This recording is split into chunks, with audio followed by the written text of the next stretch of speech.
At least 51 people, including 15 children, died when flash flooding ripped through parts of Texas. A frantic search continues to find 27 children who were swept away while staying at a Christian summer camp in Kerr County on the edge of the Guadalupe River. These pictures from the Texas Parks and Wildlife Department show the sheer impact of the floodwaters, with debris strewn across the river as it heads downstream. The Guadalupe River burst its banks during heavy rain in an area near Camp Mystic, northwest of San Antonio. Officials say the river rose more than 5 metres in just 45 minutes. Our correspondent Gary O'Donoghue sent this report. The torrential rain early Friday morning took everyone by surprise. In some places, between 12 and 15 inches fell in a matter of a couple of hours, as the Guadalupe River rose by 26 feet in 45 minutes, its second highest level on record. Among the terrible devastation wrought by the floodwaters, a glimmer of good news. These people among the hundreds who've been rescued. But for many families, the anxious wait continues, gathered at centres around the town of Kerrville, hoping for news of those still missing. Much of the focus is on a camp for young Christian girls close to the Guadalupe River. 750 children were staying here. At least 24 girls are still missing.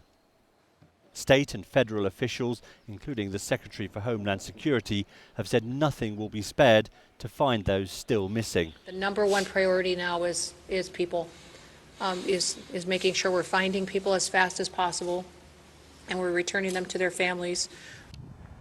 You can see this house has been completely washed away by the water. Just the foundations left where I'm standing. And over here, beyond this blue greenhouse, through the trees is the red roof that was on this house. And we've just spoken to some relatives of people who lived in this house, who were here. And they told us that of the 5 people that were here when the water came, 2 are unaccounted for, including a young toddler. You got to keep hope, I guess, that I couldn't believe that they're gone unless, someone actually told me, I would have hope that they're still out there somewhere. As we were speaking to Jonathan and Brittany, relatives of those who'd been in this house, a neighbour dashed up. She'd found the piggy bank or money jar for one of the boys who'd been in the house and had survived. Yeah, at least give it to my the sister brother. Would give it to him because they're going to go see him in the hospital today. This will be a long and painstaking recovery operation, with the local authorities unable to say just how many visitors there were in the area at the time because of the 4th of July holiday weekend. A normally joyous moment for this country, marking its independence, marred by tragedy. The governor of Texas, Greg Abbott, said he had signed an expanded disaster declaration to help search and rescue efforts and requested assistance from the Trump administration. We will be relentless in going after and ensuring that we locate every single person who's been a victim of this flooding event. We're not going to stop today or tomorrow. We will stop when the job is completed. President Trump, he loves Texas for one. He's deeply concerned about all the families who've been affected, but also knows about the magnitude of the devastation that we're suffering. And so what I'm about to sign now is going to be the first step in a process. This document is a request for a federal disaster declaration coming from the governor to seek the immediate and ongoing help of the federal government. Andrew Dessler is a professor of atmospheric sciences at Texas A&M University. He predicts that more extreme weather will become the norm and says unless elected officials acknowledge that, there will be more problems.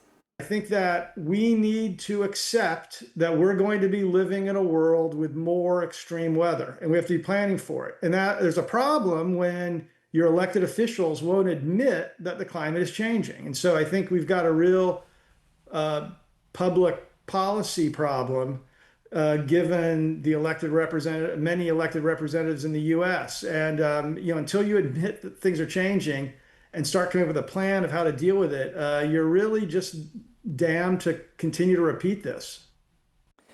Well, despite the suffering, there have been remarkable tales of survival as well. Scott Walden and his wife live in Kerrville, where they were washed away, Kerrville, beg your pardon, where they were washed away as floodwaters quickly inundated their home. About 6:30 in the morning or 6 o'clock in the morning, we heard some thumps. I had a shed around the corner, and the shed started banging against the house. And my wife jumped up and she looked out the back and she said, "There's a river back there." And so we ran to the front, and by the time we grabbed 2 dogs and a set of keys, the water had risen, covered 4 motorcycles, and flooded a Jeep, and then flooded a big truck. By the time, like over the last 5 minutes, the water went from like right there to right here. And then another 10 minutes, the water was like this high. It was scary. It was really scary. The big question was, what do we do? And, you know, things were getting dicier by the moment. We couldn't tell if the water was going to continue to rise. So I said, we need to get out of the house. So I grabbed my wife and we literally jumped in the water, and it swept us down to about 200 feet down that way. And there's a crepe myrtle tree that we grabbed hold of, and we waited for rescue. I literally pulled up my waterproof phone and started calling people going, "Hey, get Swiftwater Rescue to come get us, because we are like in extremis. We are in bad shape." I never knew that it could do that. I've seen it come up a little bit. I've seen it cover over the hike and bike trail there, but I've never seen it come up any further than that. And yeah, this is like a once in, I don't know, 200-year kind of flood. We'll keep you updated on that developing story in Texas throughout the day.